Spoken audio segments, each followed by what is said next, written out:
Welcome back to Crime Besties, to another episode. Thank you so much for joining us again. Oh, yes. Welcome, everyone. We have arrived. We're here. We're happy. You sound very congested today. Very congested. Just leave me alone. It's your turn. Yeah. It's your turn. Yeah. We share around here and we're good at that, aren't Yeah. we? Yeah. Oh, No. Are you feeling okay though? Yeah. I'll be right. Yeah. I'll pull myself together. Once we get into it, I think I'll be right. Yeah. It just, hits the head.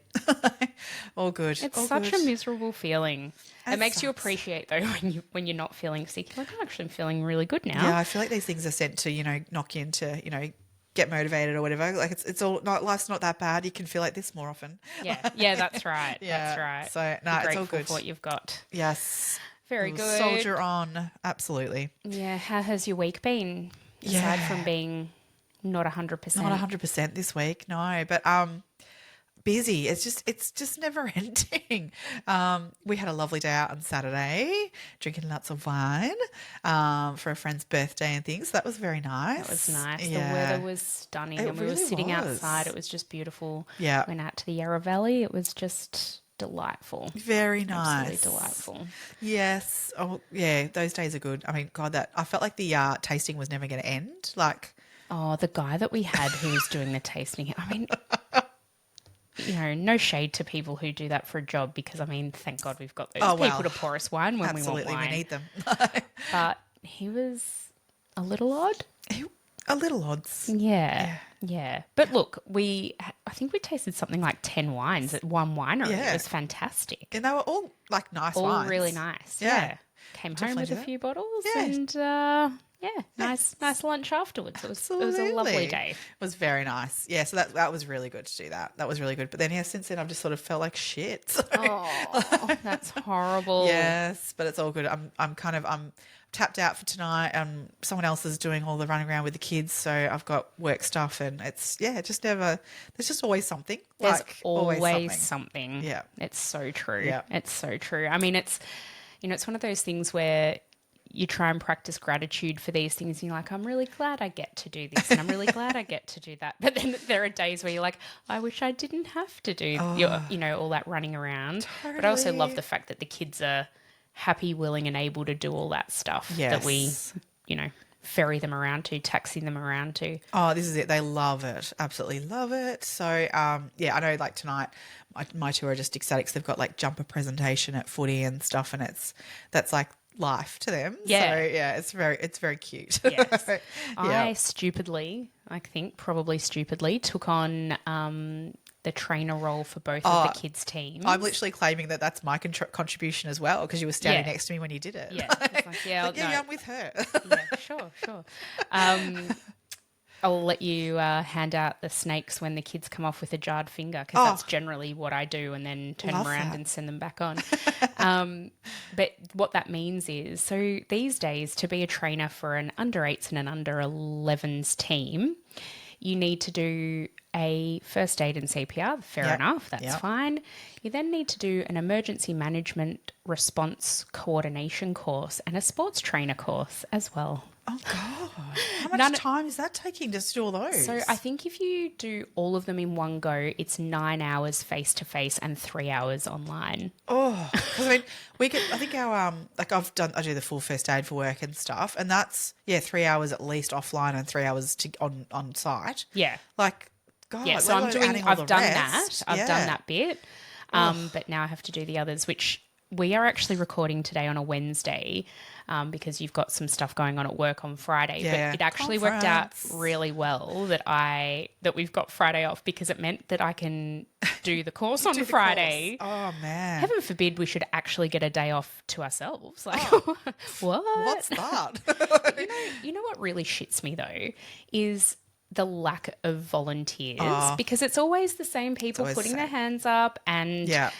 it just doesn't, these like junior sporting clubs in particular Yeah. run off the kindness of volunteers. 100%. Like, if people don't put their hand up, they don't exist. That's and I feel right. so bad for that because, I mean, being there, the president of the club standing up saying, if we don't have people volunteering, then this doesn't exist, and trying to get people to volunteer. And it's like, and there's crickets from a crowd of people. Yeah. And I mean, everyone's busy. Yep. Everyone's busy.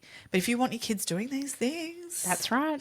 Yeah. That's exactly right. Yeah. And look, I mean, everyone contributes in different ways. I get it. Like some people, can't do certain things. So Yeah. I find it hard being on my own, trying to manage those things. But like, obviously you pitch in where you can. But yeah, I mean, those people do have that. If they've got that bit more time, like, that sort of stuff, then it's really helpful. And people Very do that. helpful. I know I nearly put my hand up for trainer for my older son's team because it got to a point of like no one else was doing it. And I'm like, I'm only there every second week. Like I'm not, I can't do it on my own. If someone else will do it with me, like kind of thing. And ended up, we had like 4 of us like that put our hand up. The club were like, we can't afford to pay for that many people to do the course. And yeah, when I hear it's that long, it's like, well, yeah, that'll cost a fair bit of money. It does. So, I mean, the club pays for it, as you said, but it does cost a significant amount of money. Yeah. I mean, at least I've done most of that training, but there'd be parts I'd still have to add to that. So we ended up worked out of the 4, 2 better placed people to do it. Oh, good. That could manage on their own. But I'm like, I'll be like, child wrangler of siblings, and support in other ways. I'll be spare mum, for those ones that are around the edges on those days that I'm there. Like, perfect. Yeah, you just got to pitch in. That's it. Yeah, that's exactly right. Yes. I've got a couple of shout outs for today. We've got Emma K. Walker and Leanne Robinson, both who've contacted us in the last week or so. So thank you, ladies. We really appreciate the positive feedback and everything that you've sent through. So thank you. Yeah, and Emma's all the way from America. I love that. I know. When, so we release our podcast through like the Spotify creator platform, and you can actually see a breakdown on there of the nationalities of people who listen to us. You can see a breakdown of gender and age. You might be surprised to know that most of our listeners are female, and sort of in that, I think it's like 30 to 49 bracket is our biggest one. So thanks. Shout out to all you ladies too. We've got a nice smattering of men in there as well. Yeah. But what I've noticed lately is when we first started, I think it was something like 98% Australian listeners, and now we're like at 90% Australian listeners because our base overseas has grown so much. Yeah. So we've got listeners from so many different countries around the world. We've got UK, USA. We've got a few in Malaysia who seem to listen every week. New Zealand. So thank you so much to everybody, all of our international listeners. Yeah.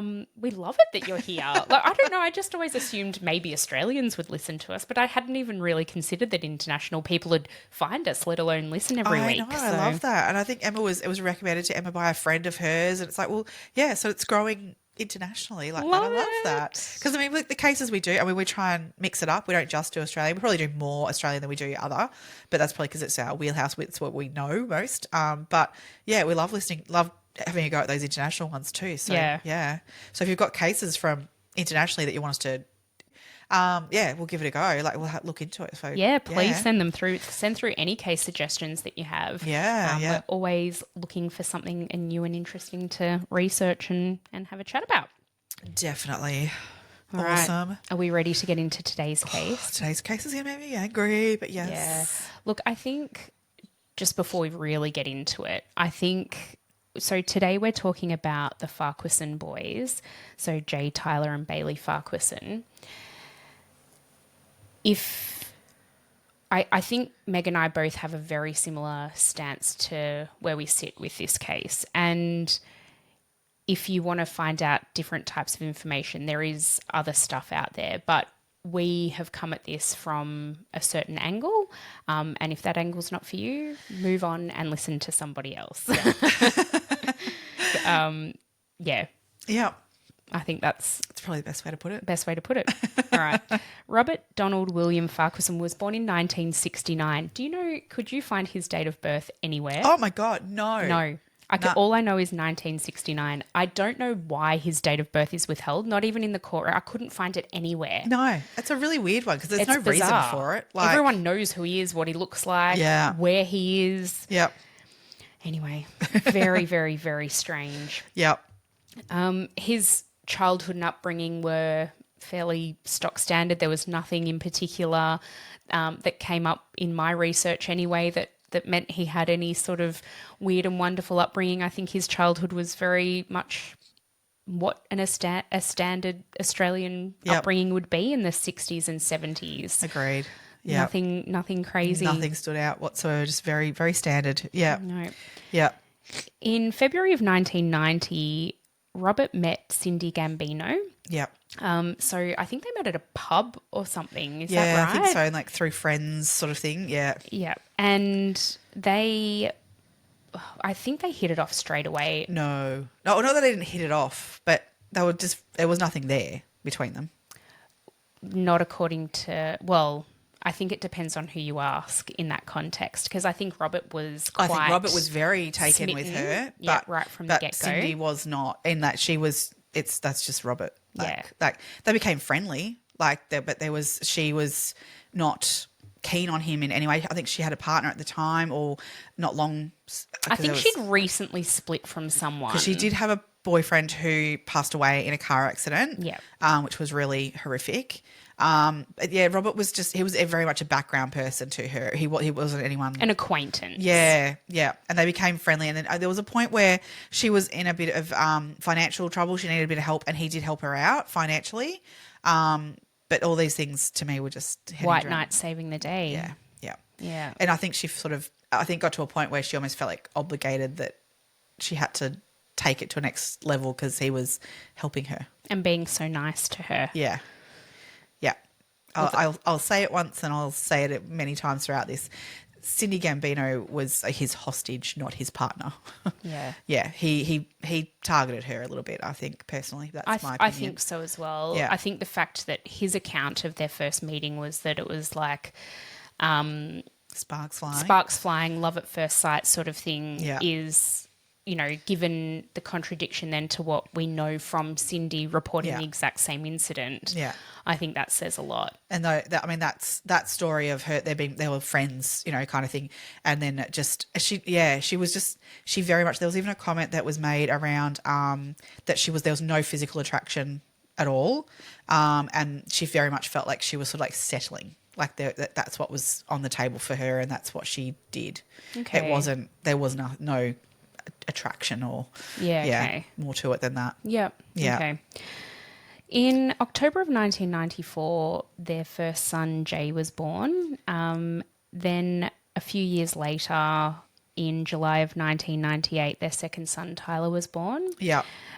They actually got engaged in this time. Actually, I think they got engaged when Cindy was pregnant with Jay. Yes. So in 1994. So they fell pregnant like 6 months after they were sort of officially dating, like kind of stuff. She fell pregnant. Yeah. And then that he would propose when she was pregnant.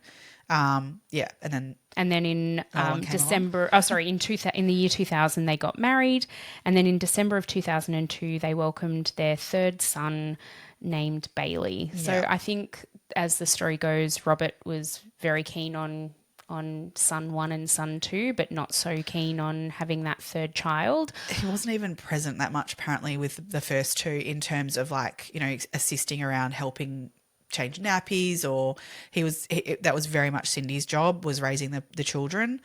He would sort of come in at the end of the day and rile them up right on bedtime, that sort of stuff.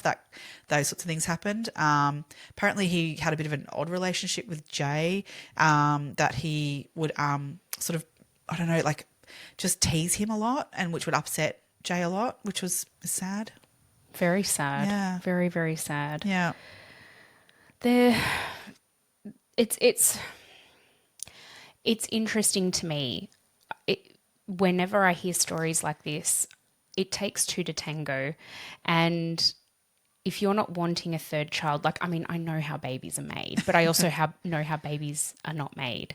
And if that's not a discussion that's been had or whatever, or even if, the pregnancy happened despite best efforts, at some point, how could you be like, oh, I just really didn't want that child? And for that to be something that people know. But I think he wanted to keep Cindy. So if she's pregnant, she has to stick around. She's caught there. Do you think that was a deliberate thing? Because from what I've read, I don't know that Bailey was necessarily planned. No, I don't think that it was planned really, even consciously in that sense. But I think that it was... He was actively not trying, kind of thing. It was that whole idea of I think, Cindy's quoted as saying, even at the wedding, getting married, she was like, don't really love him. Like, I don't know why I'm doing this, but she's got 2 kids to the guy. Like, you know, you kind of, I think she felt like she was trapped. Yeah. And so, well, this is what you got to do. Like, you know, this is this is what happens. You have babies with someone, you get married. Like, you know, and I think that then, as the marriage wasn't horrific. And I think that's where this, you know, this abuse thing happens that, no, I'm not being physically abused. So therefore there's no abuse. There's abuse that can happen that's not physical. And I think she was very unaware of it, kind of thing. And so she's like, why am I not feeling right? Why is this isn't right? And I think he's sensing that she's not happy. Yeah. And the marriage isn't really working. But how else? But I've got to keep her around. So I'm not going to not have a baby with her. Yeah, okay. Another baby means that she stays. That traps her again. So I think that as much as he doesn't want another kid, that's for her to worry about the kid. Well, this is the thing, isn't it? Because she was doing the lion's share of the child rearing. Yeah. I think he never got up overnight. He wouldn't even change a nappy. No. So that meant Cindy was tied to the house and to the boys. Yeah. And I know as mums, of course you do that for your children. Absolutely. But And she also, loved them so much as she would. But Yeah. it's hard work. Absolutely. And to, you know, you do it going into it thinking you've got a partner, for that person to then not be doing their share of the work. That's not cool either. No. Crazy. Yes. In 2004. So Bailey was born in 2002, a couple of years after they got married. They separated amicably, depending on who you ask. Yeah.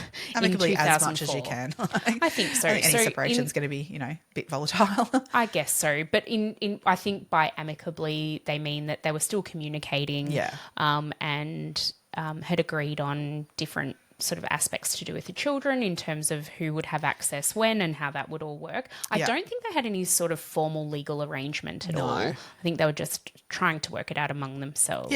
Yeah. Around this time, so not long after the split, and I'm not quite sure whether there was maybe some crossover, Cindy gets together with a man by the name of Stephen Mules. Well, they were building a house, Cindy and Robert, and as part of with building the house, there was some work being done on the house, and Stephen was working on that. I think he laid the slab. He laid the slab. Yeah, that's right. So he was there. So he'd got to know both of them, and he'd actually become friendly with Robert, and they were, you know, quite reasonable mates, you know, chatting and that what's and all those sorts of things. But there was a bit of sparks between Cindy and him, which he had not long separated from his ex as well, his wife, and he knew how that worked. So I think rightly so, he'd done the whole like, there's something here, but I'm not entertaining that unless, you know, the time's right for everyone. So I think that between them they had sort of worked out that there's something here, but let's do this the right way. Yeah, absolutely. And they did do that because his testimony even by the time the incident that we're about to talk about happened in 2005. Yeah. They weren't even officially really together then because he wanted to wait until the divorce had gone through. Yeah, make it real official that was That's over right, and done before with. they like started thinking about moving in together and actually really integrating themselves into one another's life. Yeah, so they were friends, you know, with, you know, a bit of attraction. I'm sure. Yeah. At that point. But I think, and like, you know, great bloke, good on him. Like, you know, and well done to Cindy and him for doing it the right way and trying to navigate it really carefully.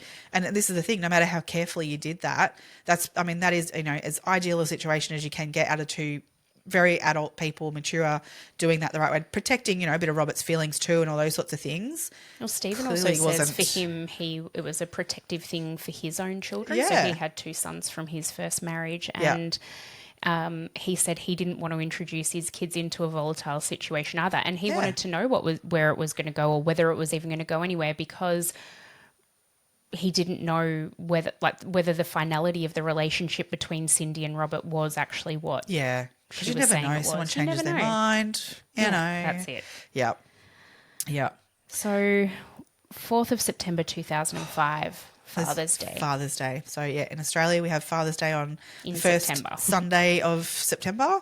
I think in other countries it might be June and all those sorts of things. But, for us it's in September, first Sunday. That's it. Yes. But So Father's Day, what a day. Yeah. It was not Robert's weekend to have the boys. So I believe they're sort of loose custody arrangement was that Cindy had them during the week, and then every second weekend, Robert would have the boys for the weekend. Yeah.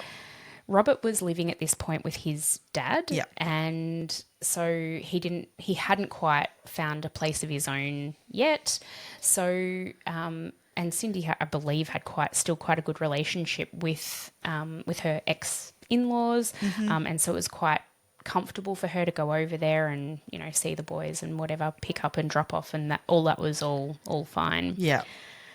On the morning of Father's Day, Cindy, basically they discussed it, and Cindy had said to Robert, you're more than welcome to see the boys. I can drop them to you. It wasn't actually his weekend, was it? No, it wasn't his weekend. Yeah. So she said, you know, I'll drop them to you in the afternoon and you can bring them back to me after dinner. Yeah. So in the morning, I think they went to Cindy's parents' home in the morning. Oh, no, sorry. In the morning, they went and visited Stephen. Yes, that's right. And they gave him, I love this, they gave him an electric wok. Yes. And a photo collage of him and his boys, which I thought was really nice. So It's very beautiful. thoughtful. Yeah.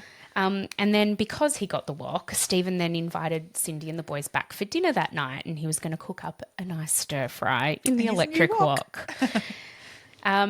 After that, Cindy took the boys to her parents' home to go and see her dad, and they had presents and morning tea there.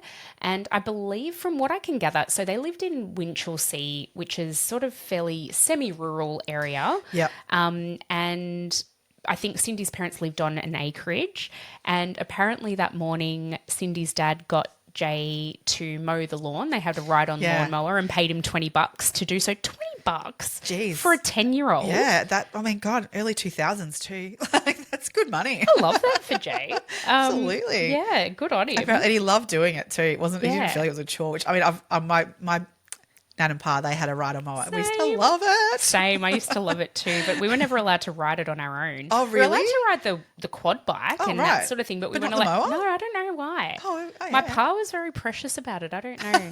Although, I don't know. I don't know why. Oh, wow. Yeah, no, we I'll have to ask Dad. I can't remember. Well, we'd always have to sit like with him. Yeah. But we could ride the quad bike, which was like way more Way powerful. more powerful than the mower. Yeah. Oh, that's Love that. crazy. Anyway. That's so funny.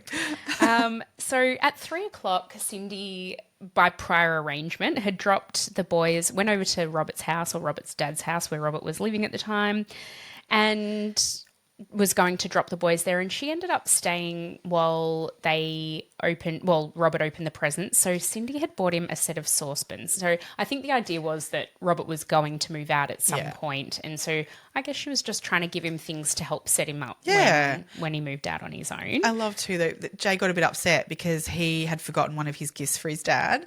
So he, the typical Father's Day stall at school, which I just love. Yeah. And Jay had bought him a back scratcher. Yeah. And he was disappointed he didn't bring it with him. He's like, it's okay, you can bring it next time you see Dad. Oh my God, I just love that stuff. But I also can 100%, like, the kids think that when they get that stuff from the stall. That's way better than whatever mum gets or whatever for Dad, and pays good money for. Yeah, that's right. Yeah, they just think it's like the best. Like, oh my God. I think we've spoken about this on the podcast before, but some of those. Oh, man. As I said, I'm like, where do they get this shit? It's all Temu, baby. But how did that, like, back in the 80s or back in the early 2000s, where did they get them from? I think there was like legit places that that sold like this shit. Okay. I don't know. Like, it was insane. Yeah. Oh God, yeah. But it's funny how like some of the same stuff I see, that I used to buy my mum is still at those stalls when you go to them. It's like, what? Oh, so bad. Do you remember those bars of soap that had like a decal on top? Oh God, the little rose ones Yes. too. The little Oh, rose yeah, soaps. I used to always buy those for my grandma. Yeah. She they're probably so good. hated them. Like, why did I think that was a good idea? Because that's what was on offer though. Yeah, like, I guess. Yeah, I mean, seriously. Anyway, so Jay thought his back scratcher was going to be deeply you can just missed imagine by him being like so devastated that that's the most important gift and we haven't got it. Like, oh God. Yeah. As Cindy was leaving after dropping the boys off, I think Bailey was a little bit upset about being left with his dad. I mean, so at this stage, Bailey was only 2 years of age. And, this is a lot of change in a little kid's life. It's a lot of change in Jay and Tyler's life. Jay was 10 and Tyler was 7. Yeah. But I guess they knew their dad a lot longer than Bailey had. And so to be handed off he was just feeling a bit sad, apparently. Yeah. Just wanted his mum, which I get that. I get that Yes. too. Yeah. Cindy told Robert that she needed to have the boys home by 7:30 because it was a Sunday and it was a school night and it was time to, get them off to bed. Although Yeah. I believe Cindy was then going to actually take them over to Stephen's to have dinner after that. Yeah. So, yeah, whatever. Gonna be late night anyway. Bit of a late night Oh, gosh, Bailey would have been exhausted. by that time because I wonder whether he would have had naps. Who knows? Maybe. Robert, while he had the boys, took them shopping to Kmart. Jay got a cricket ball and Tyler and Bailey both got a DVD each. Yeah. So, I mean, who doesn't love a trip to Kmart? Kmart's way better now than it was then too, I Oh, reckon. yeah, bloody oath. Better bargains. I mean, I just think Kmart, the quality of Kmart's really gone through the roof lately. I bloody love Kmart. Well, and for our American listeners, Kmart here is not your Kmart in America. Yeah. So Yeah. just so you know. Google Australian. Yeah, Kmart. yeah. He then bought the kids KFC for dinner, or they call it Kentucky. Have you heard him interviewed about it? No, it's KFC. What do you They call it it that? Kentucky. Like in his interview, in one of the interviews I was watching, he's Never like, heard and then I anyone went and call got it that. Kentucky for dinner. Oh, I've never heard Is it anyone because call it's like that. Kentucky Fried Chicken? Well, yeah, but who it's calls it KFC. Kentucky? It's KFC. Although Yeah. back in the day, did they call it KFC? Back then they would have, for sure. Like the 2000s, it was definitely KFC. Well, he called it Kentucky in his interview. Okay, that's really weird. Yeah, so that would have been like Grovedale-ish, because Yeah. as we're saying, this is kind of rural area, Winchelsea, where they're from, Victoria. So yeah, to go into Geelong, it's probably about a 30-minute drive into Geelong, and then so on the return trip coming back through from Geelong. Kmart, going through Grovedale, there is where the KFC is. That was always I know the area well. Waypoint. Yeah, it's the last option for any takeaway. That's back true. then it was. Yeah, back then. I mean, even now, unless you want to get off the highway, that's probably pretty true. Oh, they've dotted too. everywhere a bit. Like Torquay's pretty chockers with a few takeaways. Oh, now yeah, and if you stuff. get. Oh, yeah, I see what you're saying. But that's a bit further off the Off the that highway, way, though. Colac way. I don't know what really is. Yeah, there's not a lot out not that a lot way. out there. But yeah. They then dropped into Robert's sisters for a quick visit, supposedly on the way back to Cindy's. Yes. So they just popped in their Father's Day visit, I guess, like just to say hi, Yeah. let the cousins see each other. Yeah. This is where things kind of go awry. So Yep. we're talking now the journey from Robert's sister's place to Cindy's home in Winchelsea, or the Yeah. boys' home in So along Winchelsea. the Princess Highway. Yep. Yeah. So this is a fairly straight 100 Yep. kilometre an hour dual carriageway. It was dark and it was like It was a like fairly 7 p.m. in September. It would be it'd be dark. Dark. Yeah. It was a cool night, fairly cool night. We're still in, or would have been the very, very start of spring, really. Yeah. So still sort of just coming out of winter. Yeah. It was fairly still, wasn't raining, nothing crazy going on. Yeah. I'm going to go with what Robert reports and then we'll go back and say what the witnesses report. Yep. Sounds So good. Robert says that Jay was feeling really cold in the car and so they decided to turn the heater up, and he said that Rob says that this then prompted a coughing fit. The next thing he remembers is they're in the water and Jay's shaking him awake going, Dad, we're in the water. And with that, Jay opens the door. Water rushes in. Robert reckons he then closed the door. Not quite sure how. And then the car sank really quickly. He was able to get out. Robert says that he tried to unbuckle the children before he got out of the car. He then makes his way to the shore of the dam. So he's realised by this point that the car is somehow in a dam off the side of the highway. He swims ashore, which I think was about 35 or 40 metres from where he surfaced. And he goes to the side of the dam. And from what I can gather, the dam had very high banks and was quite muddy and slippery. He's climbed out of that and made his way to the highway. And two men by the name of Shane and Tony were driving by on the highway. So they'd actually been in Geelong visiting actually a friend of theirs, I think, who'd recently had a baby. Had a baby, yeah. And they decided they were just sort of heading home for the night towards Winchelsea along the Princess Highway. And they see this sopping wet man on the side of the road. And so, of course, they pull over. I mean... brave, but I guess they're two men. As a woman, I don't know what I would do. I'd probably call 000 and say, which is our emergency services number, and say, I've just seen this guy on the side of the road, but I don't think I would have stopped. I don't know. It's a really hard one to know what you would do in that situation. And even these guys, well, especially what they encountered, were a little bit apprehensive too, because like when they get into the car, when Robert gets into the car with them, they actually put him in the front passenger seat, and Tony, the passenger, climbed into the back in the thought of mind of like, if this guy is a bit crazy, he can restrain him from behind. Yeah, I mean, like I thought that was very clever of them to think that very way. Clever. Yeah, I mean, not knowing who you're coming across doing this sort of thing. So yeah. Well, what they came across was a wet, like saturated man. He was saying, my boys, they've drowned. They're in the car. They're in the dam. And these guys are like, what? It's all, they could not get a straight story on what was going on. They like, do you need to call 000? Like, do we need to get people? He actually refused on 2 occasions. And they also then offered to go into the dam. Like, are you saying there's kids in the dam? Like, what do you want us to do? And he was like, nah. They were at a point of like, is he even telling us the truth? Like, is he like off his head? One of the guys, Shane, actually said, I just thought he was having a mental health episode. Yeah. And he was adamant about getting to Cindy's house. Shane also reports that Robert mentioned Cindy's name about 100 times between when they first got to him and when they got to Cindy's house. Yeah. So what the fuck? I have to tell Cindy. So what these men do, and they actually later come to regret this action. And it's traumatized them. For life. Yeah. They get Robert in their car, as you were saying, and they drive under Robert's direction to Cindy's house. Yeah, which is about another 8 kilometres away. Yeah.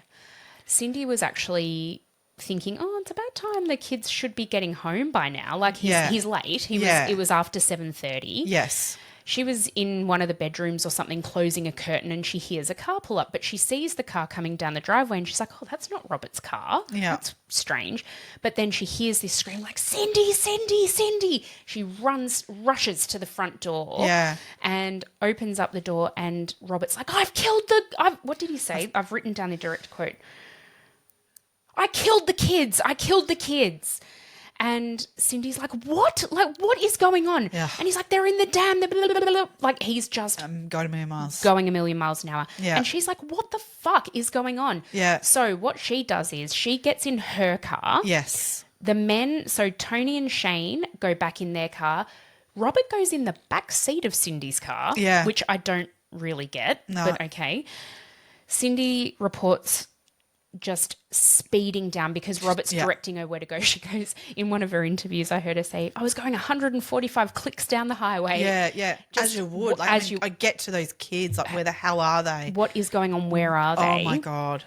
They get to the dam and Cindy then dials 000. Yes. That is one of the most harrowing phone calls I've heard. Yeah. She is desperate. She doesn't know what's happened. No. She doesn't know what's going on. Robert's not answering her questions. She's trying to get information out of him, like to relay to them the questions they're asking. It's awful. It's horrible. And he's not really helping her. He's not giving her information. He's not giving anyone anything. No. Because the other thing is, it's dark.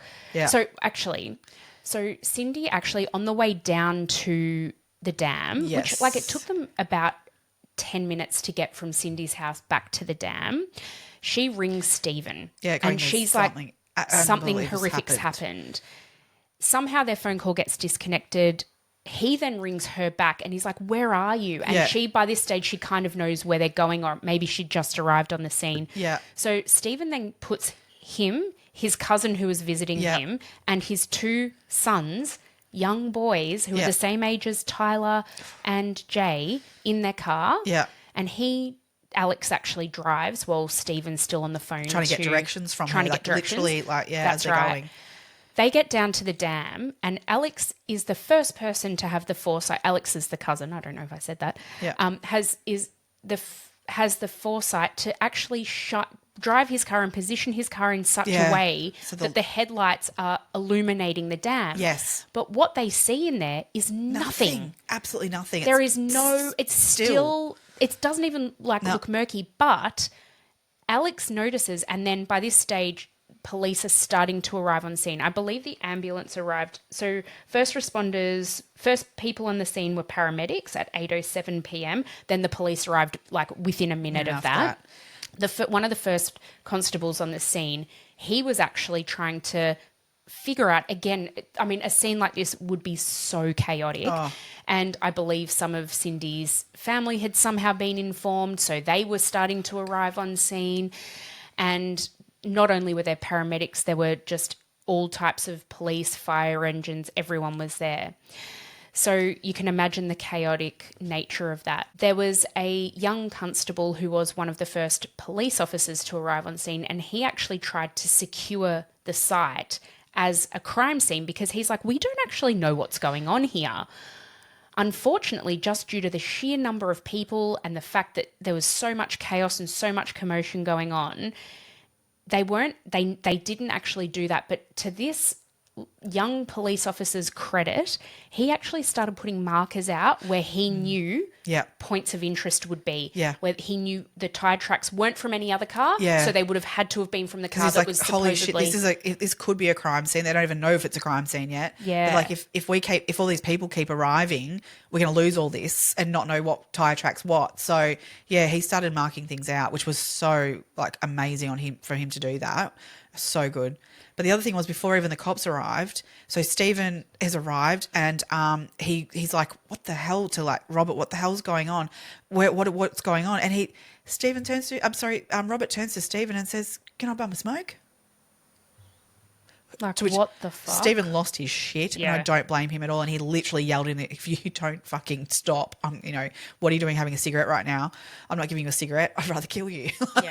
But then Stephen also did what I think any parent would do, and he's not these kids' parent. Yeah. He went in the water. Yep. And he was trying to find where the edge of the water was, from the grass and things like that. And then he found his way out into the water, and he's trying to feel around to try and feel where this car would be that's in the water supposedly. I think they assumed that the dam wasn't that deep because it was literally just on the side of the road. Yeah. It wasn't very far off the road. I'll put some pictures up on socials of it. I've got some photos, aerial shots and stuff of how it is. It's kind of almost in a bit of a V kind of section of two roads. Two roads where it sort of comes into the middle. But the person who owns that land, the farmer who owns that land, said that, yes, we quite regularly have cars come off the freeway and have damaged the fence and that sort of thing. But so in the previous 8 years, 7 other cars had broken the fence and come off the freeway onto that property, but none of those had ended up in the dam. This was the first one that had ended up in the dam. So that's interesting. The grass between the highway and the dam was very, very long and brushy. Yeah. So just keep that in mind. But so Stephen drove down quite a number of times in the water looking for the kids, to the point where actually the paramedics actually said to him, "You have to get out," because he was going to get hypothermia. So once the cops arrived and they had divers and things to do that, they literally almost had to drag him out to stop him continuously going and looking, because he was as you would have thought, continuing to keep going and finding these kids till you find them and get them out. Cindy, I guess, as you would be, was just hopeful that there was maybe an air pocket in the car and the kids were just somehow surviving in that space. That's all you could hope for. That's the thing. You weren't going to walk away from it, motherfucker. Oh, my God. Yep. Sorry, I think I said the cousin's name was Alex. The cousin's name was actually Aaron, but Stephen's cousin, but Yeah. I didn't even flinch at it. All good. Yeah. So the first responders on the scene basically note the same thing. So it was chaotic. It was Cindy was hysterical. Yeah. And asking just, where are my kids? Who's going to get my kids? What's going on? Robert apparently was quite silent. He also asked a police officer for cigarettes. Yeah. Very calm. I've heard an explanation that the reason he was calm is because he knew what had happened. But to me, if you knew what had happened and you actually gave a shit, Yeah. you'd be hysterical too. Like, it doesn't matter that you knew in your head that they were dead, because I think the like that juxtaposed with the way Cindy was behaving, she was desperate. Yeah, She was absolutely desperate because she thought there was a chance, whereas Yes. Robert just knew there wasn't a chance. But why do you know? Why did he know? How did he know? And the thing with it, I think there's a dissociative state that you can go into in these moments too, but there's a difference between that, again, and just acting calmly. Mm-hmm. Like, I think you could... But if you were dissociating, would Yeah. you be then wanting a cigarette? Would you This be is then it, that's what I chatting mean. with Exactly. people? Yeah, that's what I mean. That's different again. What he Would was you doing be wasn't arguing dissociative. with Stephen? Yeah. No. There's the reaction of what to be able to get himself in a person's car, drive all the way to Cindy's and direct her back. That's not dissociative. No. That's someone who's cognitive. Well, he's wanted to see what her reaction was going to be, hasn't he? Yes, he has. You So- can't change my mind on that. Basically, the paramedics check Robert out because, Yeah. I mean, that's just part of what you would do at a scene like this. And I guess the thought of potentially treating him for shock. Yeah. Because Which they were treating Cindy for. Yeah, because she was in shock. Yep. So what the paramedics noted at the time was that all of his vitals came back completely normal. Yeah. So his blood pressure, his breathing rate, everything just came back, as if nothing had really happened to Yeah. him. You would think at least your blood pressure would be up. Well, you would think so, if not only from the cold than anything else. But anyway, Yep. so the police then did sort of not a formal interview, but they just asked him whether or not, like, what he thought had happened, and just was starting to try and figure out exactly what was going on. Yeah. So he basically says to the police officer who was interviewing him, "Oh, well, mate, I must have done a wheel bearing and blacked out." Yeah. And the stories had started. Oh, maybe it was a coughing fit because, the heater was turned up really high. He actually changed his story 4 times. 4 times. Yeah, there was 4 different versions before he came to the coughing fit. Yeah. Yeah.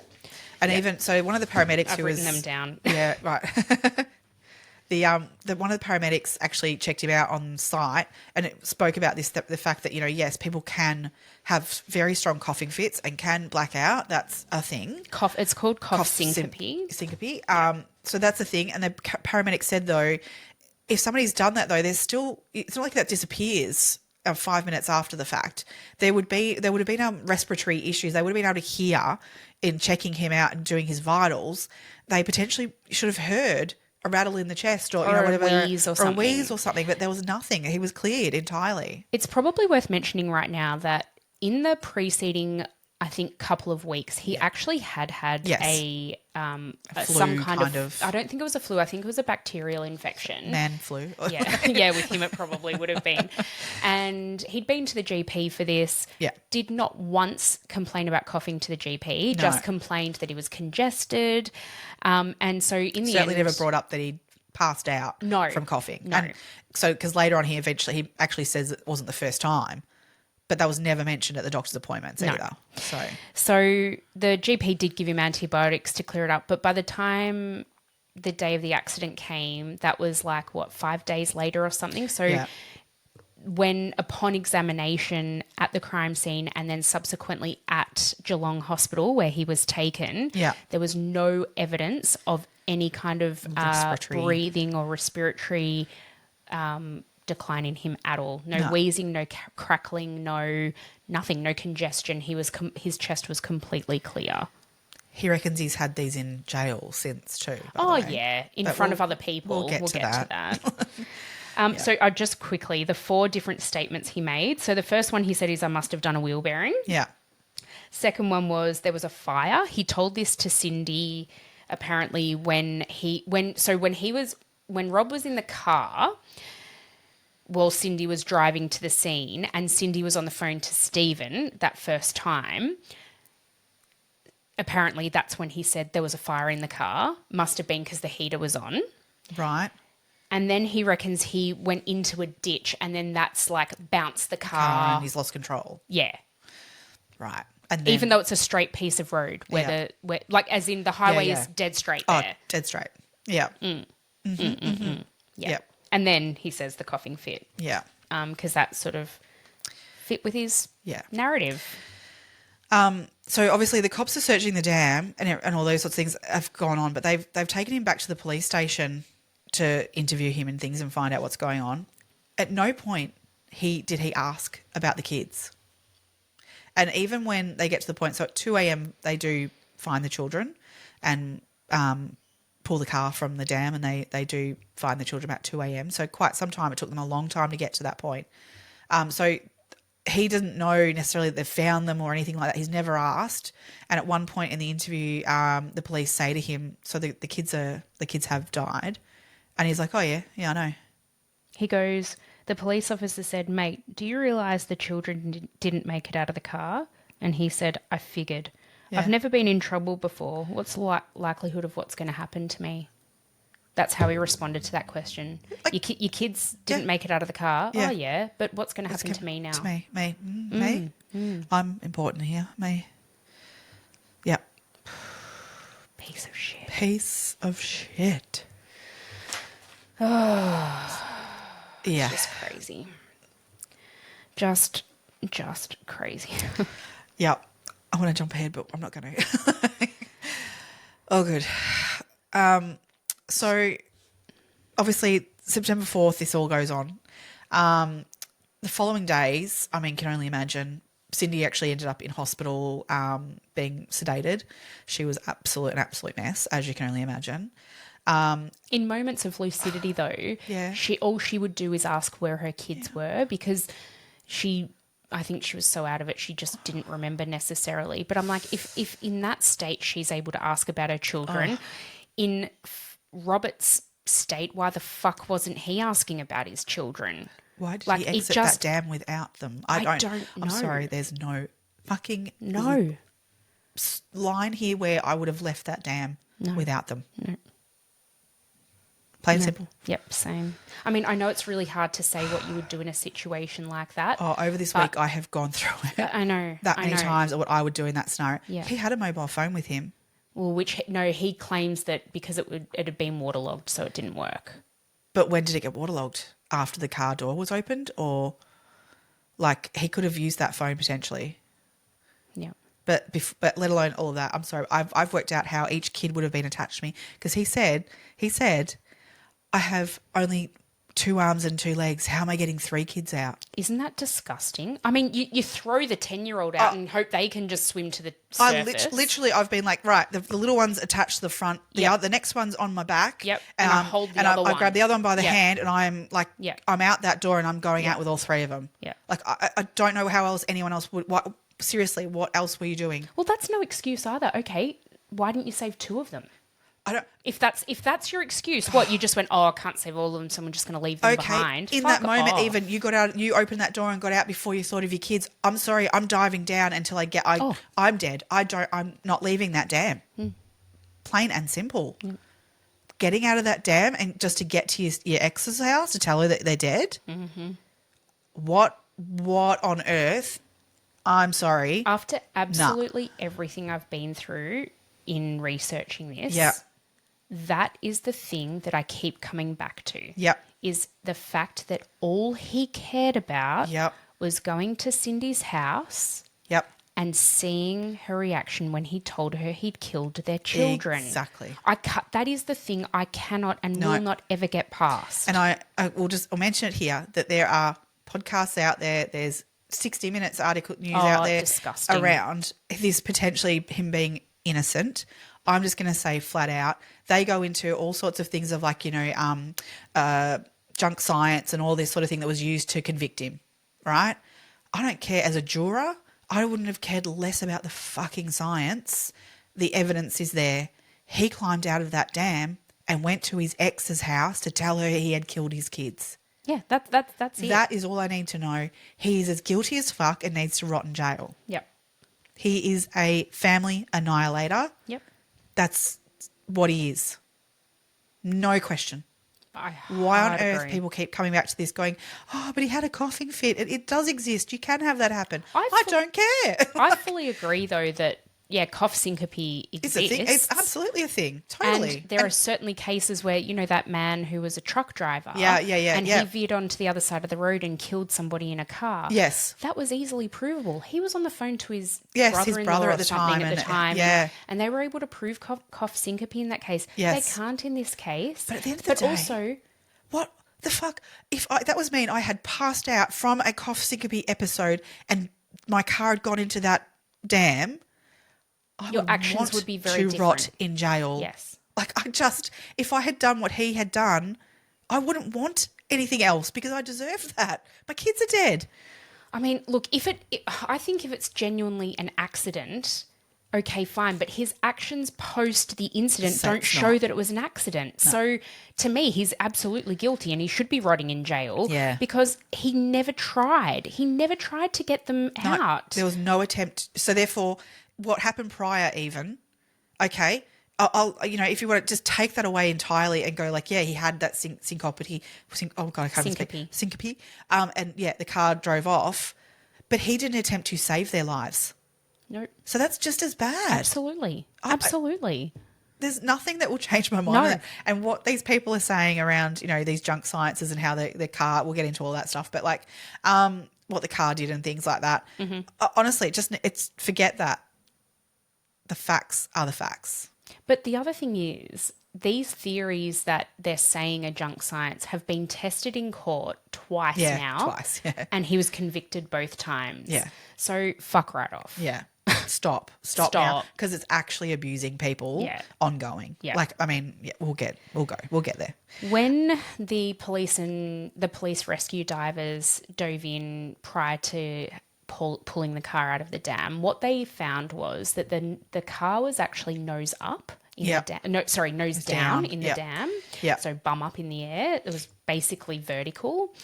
And there was a door open, and once they pulled the car out of the dam, they found that Jay and Tyler were both unrestrained. Jay was sort of across the front part of the car, and Tyler was in between the back seat and front seat along the console.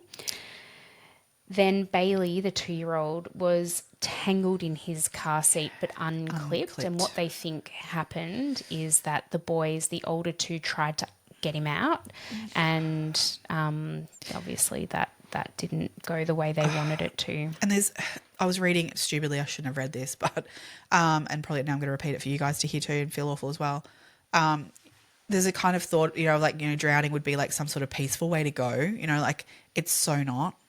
Those boys went through hell because, the body reacts in certain ways of that water entering the body. They're young children. They're not an adult thinking like forethought of like, even holding your breath for, as long as you can or any of those sorts of things. Those kids would have been yelling, Dad, Dad, like, and consuming that water very quickly. But the body still takes a long time to choke, breathe again, try, choke, breathe again, try, choke. Those kids would have gone through fucking hell. Absolutely torture.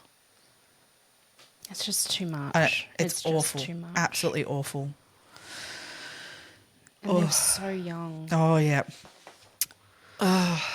So what they found of the car, they couldn't find really any evidence of this fact of Jay opening his door either, the way he described that happening. They basically said that that's almost impossible. Yeah. Because even if there was an air pocket inside the car and Jay's pushed his door open, yes, Robert then wouldn't have been able to pull it shut. Pull it shut, exactly.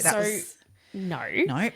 They also found that when they pulled the car out of the dam, the headlights were off. Now, This was pitch black. So as we were saying, 7 p.m. on a September night, it's dark. You have your full headlights on. Yes. The headlights were off. The heater, which Robert claimed was on high because Jay was cold, was off. Yeah. The ignition was off. The handbrake was on. What the fuck? what the fuck? Yeah. Why are you and the headlights weren't just off because the car had been in the dam. They were actually turned off. Yeah. The other thing was that Is that so nobody could find the car quickly? Like, fuck me. Yeah. Fuck me. Yeah. Really unusual. And he can't answer those questions. Cindy asked him, Yeah. did you turn them off? And he goes, maybe. But maybe Jay did it. Yeah, he tried to blame Jay. That's Yeah. right. Which just absolutely sends me around the twist. The other thing that they worked out was by the speed of what this car entered that water, it actually had to have skipped basically across the surface because it was doing such huge speeds.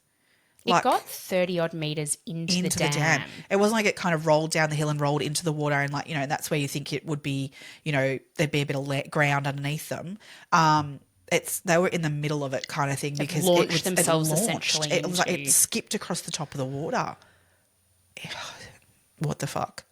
Yes, they're doing 100k up on that road, but as I said, it was very thick and long grass. Like you're passed accelerating. Out too, he's accelerating. Like that's what they discovered through this, that there was acceleration. Like if you're passed out limp, right? There's no accelerating. Like you're not doing that.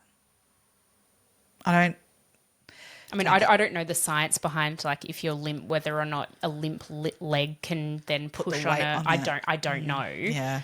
But seriously, and the fact that there was tire marks to prove he went around a tree. Around trees, two. Yeah, two trees. 2 trees. I'll put it up on. And some shrubbery. Yeah. That would have potentially at least slowed the car, if not stopped it. Yeah. Okay, how did that fucking happen if you were passed out, dude? Yep. How'd you turn the wheel? wheel? There was steering input? The steering wheel, they said to get it to go change direction to that point. You pass out, your hand can move the wheel a little bit, like by turning it as you pass out or whatever. I'll have that. But he had to have turned the wheel a full 220 degrees. Mm-hmm. That takes more than like a slip of the arm on the steering wheel. But then I just wonder also, and this is, I don't know, like could Jay have potentially reached over to try and avoid, to try and move the steering wheel potentially? Because he was 10. He would have been old enough to see a tree But he would have pulled the steering wheel the opposite direction because he was in the passenger seat. Yeah. He would have pulled the car left, not right. Yeah. So not even that. That was one of my things about the handbrake being on. I'm like, maybe Jay pulled the handbrake because he's like, fuck, we need to stop. Well, not fuck probably because he's 10. But I need to stop the car. Depends on the household. Yeah. I need to stop the car. Yes. Like maybe he pulled that. That was one thing I was like, yeah, I could explain that away to myself. Yes. But the rest of it, no. I don't think Jay's turned the headlights off. No. Turned the heater up, done any of that. No. In a panic situation, no one would think to do that. No. Weird. Because then a witness does actually claim that Jay was in the back, not the front anyway. But we can get there. Yeah. Yep. So basically, this is where we're sitting at the moment. So everyone's sort of, did he have something to do with this? Police started interviewing him and this sort of became a bit known that he was being interviewed. And one of his very best mates, Greg King, immediately when this occurred, he remembered a conversation he had had with Robert a couple of months earlier. So this was in the May or June of 2005. He claims this conversation took place. Yeah. So by September 9th, he gave a statement to police about it because it was really playing on his mind. What he claimed was that there was a conversation where he was standing at the front of a fish and chip shop, and his kids were inside it getting the fish and chips. Robert was there. Their kids were inside getting that. They were chatting at the car. I think actually Robert, one of them was in a car. One of them was standing next to the car. I can't remember which way that went. Greg was in the car and Robert was outside the car, sort of talking to him through the window. Chatting there, waiting for their fish and chips, basically. And as they're chatting, Cindy pulls up. Friday night, obviously. There must be only one good fish and chip shop in Winchelsea. Absolutely. So she pulls up to collect hers, gets out of the car and says hello to both of them and walks into the fish and chip shop.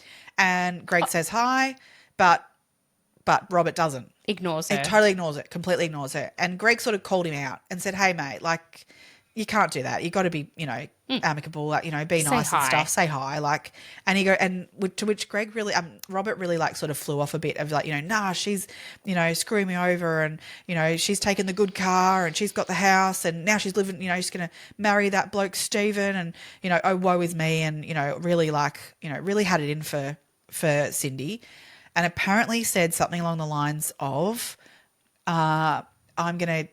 What was the words he said? So he said, I'm going to pay Gambino, so pay Cindy back big time by taking away the most important thing to her.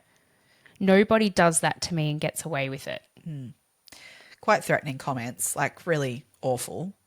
Now, this really played on Greg's mind really badly. I mean, this is his best mate of 30 years. This is not just some random guy that's like saying this. It's not someone who'd be like, oh yeah, I'll take my moment in the sun here. I'll, put Robert dickhead in it.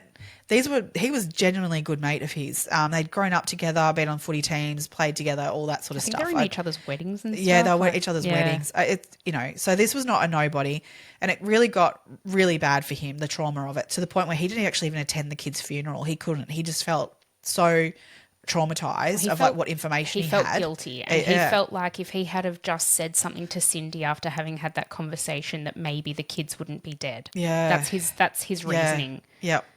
Which, I mean, can you imagine? I can imagine, like, having a conversation. Some people do say things offhand of like, and say nasty things, and they don't mean it, but then when the exact event of what he said he was going to do happens, and Greg said that, like, Robert was like that. He was this, like, woe is me, complained all the time, whinged about everything. There was always complaining about money and he was very focused on money and possessions and what things kind of looked like to other people. Yeah. And so Greg was like, here we go. He's whining about money again because, he has to. Oh, yeah, he was apparently that night, like, complaining about having to pay child support. Yeah. I'm like, because they're your kids, mate. Yeah, bare minimum, mate. Yeah. Yeah. But so because in the whole process of the breakdown of marriage, like, Robert did not take it well, and that was well known. But he, to the point where he did actually seek some help, and he went to a psychologist, and he was given some antidepressants and things. He was in that process, though. He was diagnosed with a personality disorder, with avoidant personality disorder. And obviously depression. And so, he was given Zoloft, I think, and mirtazapine to, like, treat the depression. And he was talking sort of suicidal thoughts and things like that. So he wasn't in a good way. That was known. I mean, even Greg talks about a moment, I think back in sort of maybe the January, February, where he had seen Greg parked in his car and not going anywhere, and he'd driven past him and kind of like, he didn't even see me, like, I was, as he saw him, drove past. Then later on that same day, he went, I saw you down at such and such point, like, but you were just sitting at the intersection, like, and you didn't see me. I waved to you, but you didn't see me. And Greg said, he was trying to line up a truck, like, to drive out in front of it and have the truck take him out.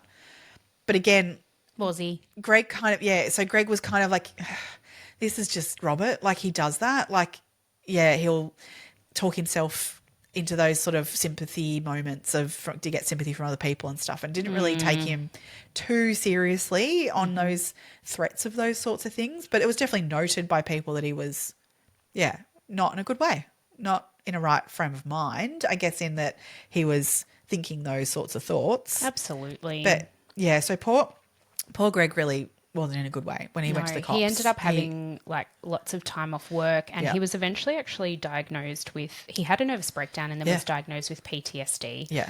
And so, I think the thing that really got me in this is that ripple effect and how many people's lives were permanently changed by this event. It's extraordinary. And I know when things like this happen, that's the case. But when it's 3 young children and they're murdered by their father, I just think how profound that is and how significant that is. Absolutely. It's untold, actually. Absolutely. It's immeasurable. Yeah. This is just one person whose life was changed forever. Because the thing is, Greg was a bus driver. Yes. And the way that it came about that he actually even ended up reporting this to the police is because his boss at the bus depot Yeah. was a former police officer. And all he noticed was that after this incident had taken place, that Greg was acting really weird, Yeah. really strange, and to the point where he's like, I don't think it's safe for you to be driving buses anymore, mate. Yeah. I really think you need to take some time, but I really think you need to go and say whatever it is that you know. Yeah. You need to go and report it to the police. Yeah. And that was what the impetus Greg used to go to the police, and then I think subsequently, sought some psychological assistance as well. Yeah. But that's just, how much that must have been playing on his mind. Oh, I can only imagine. The thing that gets me about Greg, and I think this is just horrific given his experience throughout this entire situation, is once these murders went to trial, Greg's testimony was called into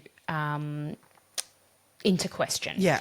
So basically, Greg ended up making 3 formal statements. Yes. The first statement, as you said, was that in September? That was, September 9th. And then did you write down when the second one was? It was only a few days later. It was only a few days later, and then I think there was one more. Was maybe in January? No, yeah, it was December was the December. third one. Okay. Because basically he came away from the second one, and the cops said to him, because he started remembering more of the conversation, and this is the thing, he didn't change his statement. Nope. He elaborated on it. He just added more to what, it never actually changed the story. He just elaborated and had more detail. So he was remembering more of it. And so by the time we got to the second one, the cops said to him, look, you're remembering more things. Take some time, breathe. Don't think we're on you that you have to have this information immediately. Because he actually did do some recordings as well of conversations he had with Robert about this. And they said to him, take some time, write down everything that you think of, take a week or, and write down everything and then come back to us when you think you've got it all in line. But so he really did take time to do that. And so it was the December he went back with the third statement. Yeah. So the things that he added were when Robert said to him about nobody does that to me and gets away with it. Apparently Greg said to him, like, what do you mean by that? Or what does that mean? Yeah. And apparently he muttered something, as in Robert muttered something about a dam. Yeah. So that was the first bit that he added. So when the police then basically said to Greg, we need you to wear a wire and try and get him to recall that conversation and maybe even repeat what he said. Yeah. In the recording, Greg, to his credit, gets Robert to a point where he's talking about it, but Robert just tries to basically coach him through what to say, because he's like, he never denies the conversation. The conversation Not at all. happened, but he's like, well, what are you telling the police? Because Greg's saying, oh, I think the police are going to want to talk to me. Little did he know they'd already spoken a couple of times. Yeah. But, and he was wearing a wire, but Robert, he doesn't confess anything, but he's like, tell him I'm a really good bloke. I'm a really good father. Yeah. I take the boys to the footy. Yeah. I do this, I do that.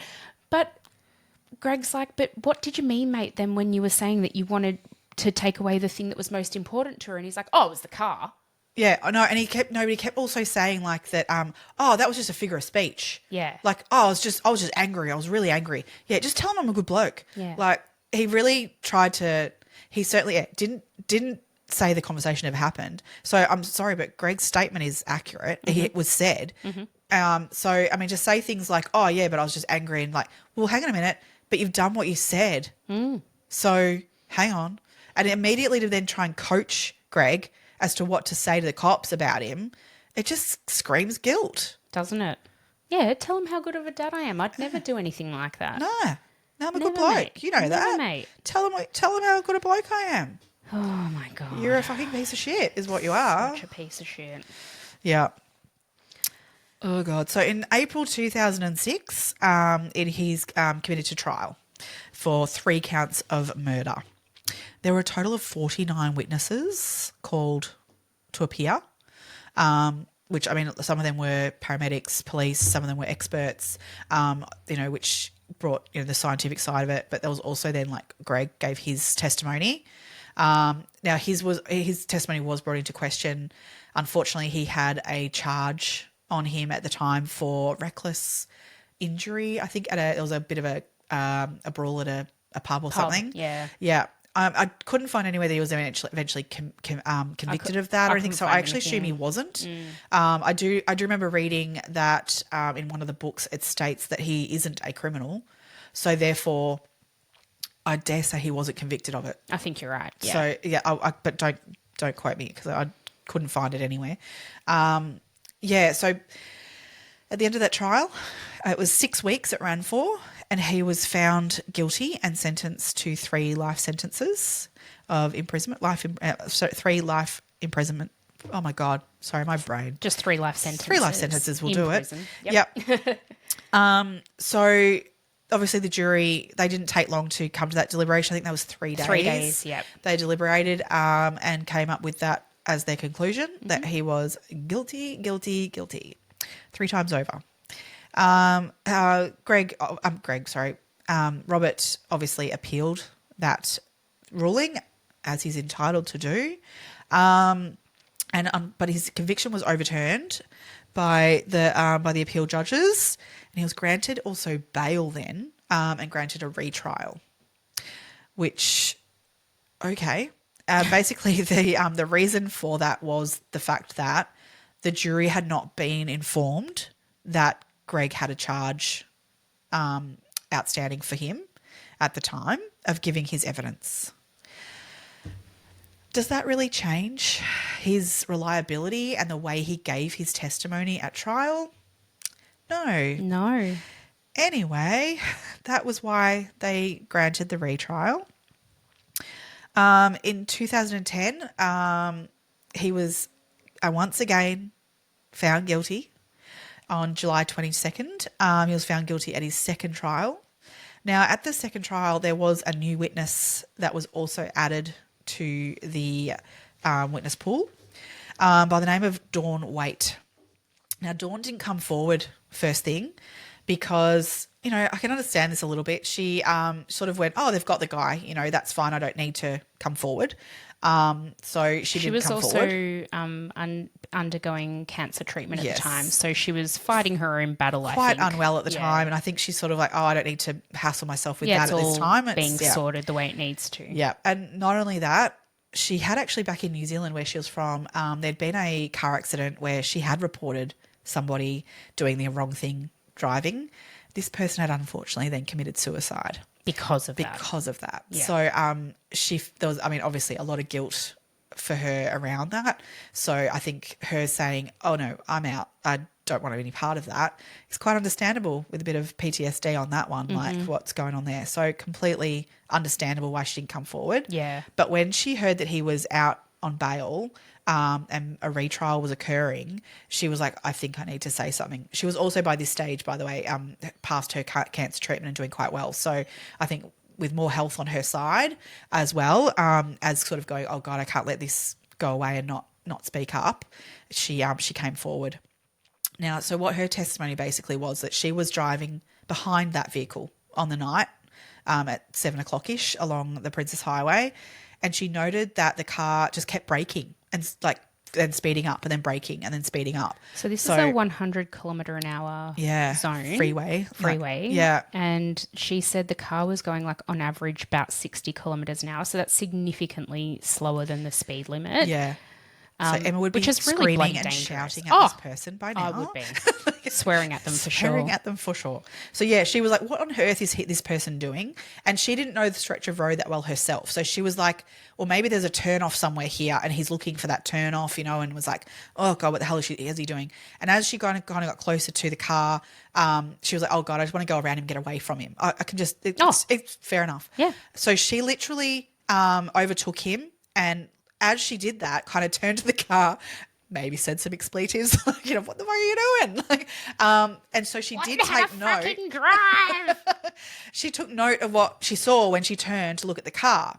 And that was the driver of the car looking across to the other side of the stretch of the road. She couldn't get his attention at all. He was fixated on looking at what was on the side of the road, on not the left-hand in front of side. him, Yep. to the side, to the right. Oh, to the right. Yeah, sorry. He's looking to the right. She's passing him on the left, I believe. And so he's looking towards the right, and so not paying attention to her at all. But he's fixated on looking what's off to the right. She noticed that the 3 kids were jammed into the 3 seats in the back, interestingly. And so and then as she's overtaken him and yelled, freaking idiot, get off the road, pulled off in front of him, as she's looked in her rearview mirror, the lights have disappeared. Within seconds. This was not like she'd gone so far that she couldn't see the lights anymore. She looked in her rearview mirror fully expecting to see the 2 headlights shining. And then in her mind, she thought, oh, he's found the turn off to the property he's or whatever looking he's for. going to. Yeah. And he's turned off. And so she just kept driving. Yeah. She then went to Colac, stopped in Colac for a meal. Yeah. And her testimony was that she was in Colac at 7:15 p.m. That's the time on her receipt. And she kept this receipt for years and years and years. But she'd subsequently gotten rid of the receipt. Well, by the time we're talking now, 2010 for this retrial. So 5 years later. I mean, it's 5 years later from the incident. Yeah. So, yeah. But what I find really interesting is the defense call into question the timing of all this, right? Yeah. Because they're like, well, how did you get from where the incident took place to Colac to have a receipt for 7:15? I mean, fucking hell, memories are maybe fallible. It was 7:25. Maybe it was 7:25. Exactly. But that was the thing they used. Yeah. And I'm like, you don't even fucking have the receipt as proof anymore. You don't know. You don't know. She just thought it was around 7:15 p.m. Yeah. Yeah. And 7:15, it puts it in the right time frame. Exactly. It's in the right zone. And the thing was that she was the following day on the news, she saw this car being pulled out of the dam on the news, which I can pull up the photos of that. And she literally went, that's that car I was driving past. Like, that's the exact car. Look, I understand they were a common car. I think my dad drove one, at one stage. But they were a common car. But just to see that car that was driving along that road that she was that night, approximately the same time, and it's being pulled out of a dam, she knew because she was concentrating on the back of that car. She would have known the number plate. You know what I mean? She also said it had those louver things on the back window. Yeah. She even commented about that. The fact that she had seen a man driving it with 3 kids in the car, it was the car. Oh, and he wasn't coughing. No, he wasn't when coughing. She drove past. No, he wasn't That's coughing. the other thing. Yes, he wasn't coughing. Yeah. So that was kind of brought into the mix in terms of witness statements into that second trial, which again obviously resulted in yet another conviction again, he was convicted of 3 counts of murder, sentenced to life in prison it was a minimum 33 years for parole. Yep. Which takes him through to about 2036 or so, something like that. Yep. Before we have to consider the thought of him being released. He tried to appeal that at the Victorian Supreme Court, but was rejected. And then again in 2013, he sought an appeal again from the High Court, but again he was turned down. So he has tried every avenue until recently, where literally 2022, this all kind of came back out again. Yep. Fuck off. So basically what they're saying in terms of wanting a retrial is because they've got all this new, I'm just putting this in air quotes for those not watching us, evidence to show that there's reasonable doubt is what they're saying. Nope, not in my mind. The problem is so much has changed. So what they're saying is that the evidence that the prosecution used in terms of the way the car moved and the inputs that it had and all the bits and pieces that went along with that side of things is the technology that we have now will be more accurate in predicting what happened. However, since 2005, when this incident happened, along that stretch of road, 1 million cubic metres of dirt has been moved. It has been now made into a dual carriageway instead of single lane. Yep. And to near where the dam is, in and around the dam, there's significant changes to the topography because of all of that earth moving. Yep. And because there's more vegetation now. The grass is actually no longer like that grassy stuff anymore. It's like more, I don't know, shrubbery type stuff. Lower but there's level, actually no way that they can get an accurate Can't reproduce. reproduction of what happened. Yeah. There was also all this stuff about the car sinking too quickly or not quickly. Like, there's so much conjecture around the evidence that was used in both of the trials. But as I said to you before we started this, Yeah. this evidence has been tested twice now in a court of law. Yeah. And both times he was found guilty beyond a reasonable doubt. Exactly. So fuck right off.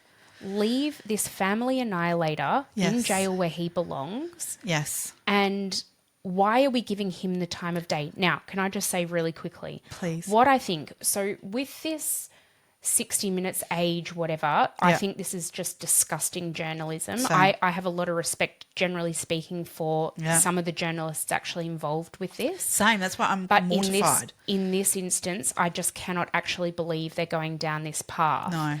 I think what they want is another Kathleen Folbig. This is the thing. They want their moment of just like, oh, we've got someone out of jail. Like, he's been wrongly convicted. This isn't the guy. No. This is not the guy choose in this someone else. environment. Kathleen No. Folbig, absolutely. Lindsay Chamberlain, absolutely.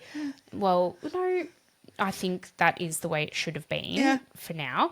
But no, for real. Yeah, yeah. But in Kathleen Folbig's case, she was imprisoned because 4 of her children died of essentially natural causes. Yeah. But somebody decided that 4 kids, well, that's more than a coincidence. Yeah. And so she was jailed for that. That is a completely different set of That's wrong. circumstances. Her children died from medical episodes.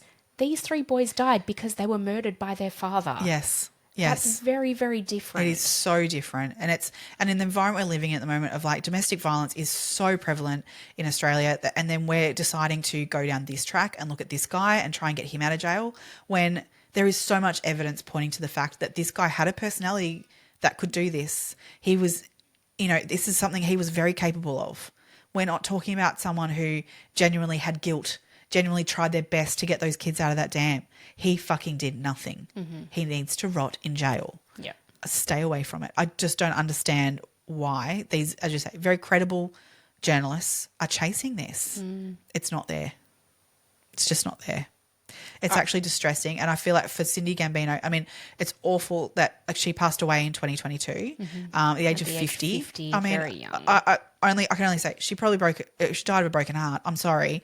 She had 2 more children to Stephen. They got married. They got married and Yeah. had a lovely life together and brought these 2 kids into the world, which is so lovely. But she always, I know she made statements around the fact of I never know how to answer the question of how many kids do you have? Which I can only, the sympathy for that, I just have so much.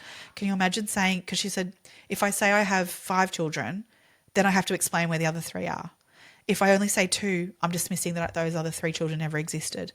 That's It's just impossible. Awful. I think it's just really worth noting very quickly too, because I think people will probably remember this, or those who know this case. Yeah. When this first happened, Cindy really supported Robert Yes. because she just couldn't fathom the thought that he would ever do anything like this. She was also highly brainwashed in an abusive relationship that she was unaware that she was in. That's right. And so it wasn't actually until the second trial that she'd come around. I think she'd had extensive counselling and she had been working really hard to, just process what had happened to her. Yeah. As in the relationship and then subsequently post the relationship in relation to the murder of her children. Yes. And by the second trial, she was well and truly understanding of exactly what happened in the situation and was fully on board in terms of assisting the prosecution. Yeah. So I think a lot of people say, oh, but if Cindy thought it, well, no. Cindy was actually an abused woman and she was the target of this final act of revenge against her. Yeah. This was to cause her the most pain that anyone could ever have inflicted upon them. And that is literally what he did. And as you said, she died at the young age of 50. Yeah. She had 2 more young sons plus her stepsons. So Stephen's sons, who she has now left behind. Which is just awful. It's just more tragedy. There is the only one positive thing out of this in that a new law has come into play as well, because when the boys passed away and they purchased plots for their burial, Cindy purchased the plot next to them to be buried next to them, right? Yep. So then Robert went and purchased one also. And at the time, Cindy was, okay with that because she actually believes that Robert was, that he was innocent of this. And so that was fine. He purchased the plot next to them as well, and then they'd all be buried together. As time has obviously gone on, clearly that, he's been convicted then of their murders. And then obviously Cindy has passed away.